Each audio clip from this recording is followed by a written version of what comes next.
First video of 2018, and BC is not disappointing in our winter. We've got some rain and gray.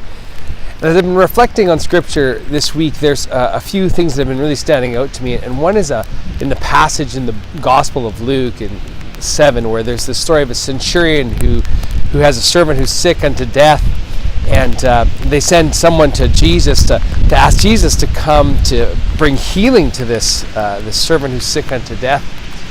And the centurion sends the message and basically says, I'm a man who's under authority. I say to one, go, and they go, come, and they come. And basically, he's got this faith, and he understands the authority of Jesus, that if Jesus just says the word, that there will be a command for healing that'll come. There's this authority, you see, that comes in Jesus, and this man understands faith, and he understands authority.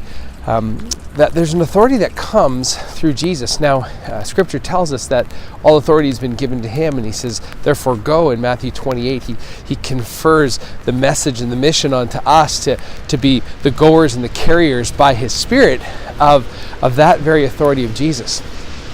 But the key thing, I think, is that the person who's walking in the authority of Jesus, seeing things happen in the authority of Jesus, only does it because they know the will of the one who sent them.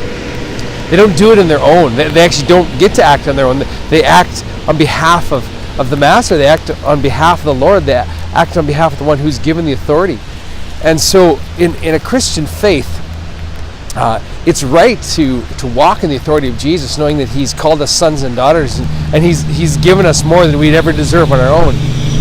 But we get to do that only because we press in, we have a relationship, we know him, we understand that his theory of leadership is not about lording it over people, but serving people.